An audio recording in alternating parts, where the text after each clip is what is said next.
Hi guys, my name is Celeste and I'm going to be presenting career research on the two careers, textile sourcing raw materials and textile sourcing managers. And I do apologize in advance, I stutter a lot. So I'm going to start off with the position for textile sourcing materials, raw materials. So basically your position is to source fabrics. Sorry guys, I'm in my car. Okay, perfect. Sorry. Is finding a supplier that produces a fabric that you may need, which is cotton, wool, silk, man-made fibers such as synthetics. And while you're doing that, you have to stay in budget and without any damage. And for the position for textile sourcing manager, you're basically managing the whole production with high expectations. And in the supply chain department, you're dealing with suppliers with the expectation of owning a company, and the production with textiles, materials inside fashion, clothing, and fabrics to promote what you're selling. And I think the really strong similarity that they both share is traveling, because you're gonna be searching for any materials that work well with what you're promoting, what you're selling out, like textiles. So basically both careers, whether it's textile sourcing raw materials or textile sourcing manager, require traveling, since your motive is to find your motive is to move forward in production with textiles and finding raw materials for that. So you're going to be obviously maybe traveling overseas. And I put an example as maybe like India, because India is a really good country for finding any raw materials, because they're great in textiles. Their clothing is so beautiful. Their clothing is it's beautiful. And skills for textile sourcing raw materials, I'm not going to get too depth with it because it's a lot, but it's working with different products of fabric for supply, sourcing raw materials. It can be challenging with sourcing different textile materials, because at the same time you have to stay in budget.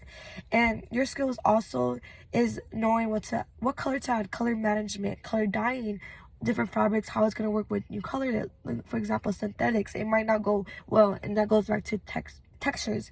You may not know how a color is going to do for fabrics and how it's going to change the texture, measure of color accuracy, texture, and matching all the fabrics together. So that's the skills and the challenges that come with it. And for the challenges for textile sourcing managers, is experience in planning for production, staying organized, strengthening leadership, as again staying in budget. That's another similarity that they both share. And yeah, I'm trying to go fast because I'm already at 2 minutes. And I think an important challenge,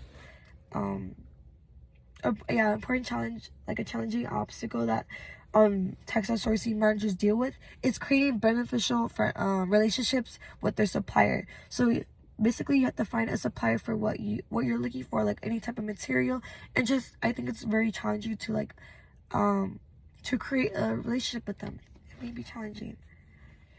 And of course, the differences between those two is that the education for textile sourcing managing require a higher education and engineering and a degree in business. So yeah, that's what makes it different. And it's at 3 minutes. I'm trying to go fast. So for the positions, there's a lot of companies you can work with sportswear. I think that's a great choice, because you're working with clothing that you're trying to find clothing that can fit well with people who feel comfortable. And you're gonna be, like, say I'm gonna be looking for any sportswear clothing. I want to find clothing that I feel comfortable in when I'm in action, when I'm in physical, like anything. Yeah, I don't know if that makes sense. And now these days, a lot of clothing for sportswear, it's like fashion. You want to look good while you're working out in any sports, just in anything. I feel like that's important. I don't know if that makes sense. I might. And you can work with mass production, such as companies like Zara, what else, Forever 21. Or if you want, I have 2 examples. If you want to work in, like, let's say, eco-friendly businesses, I recommend Amber Cycle. They work with the environment and providing, they work with recycling, and how they try to prove that you can work in the fashion industry while being eco-friendly. So if you want to, or you want to work with companies that help empower women, which is Aria Collection Company. So those are 2 companies that are good. So I already already say the similarities.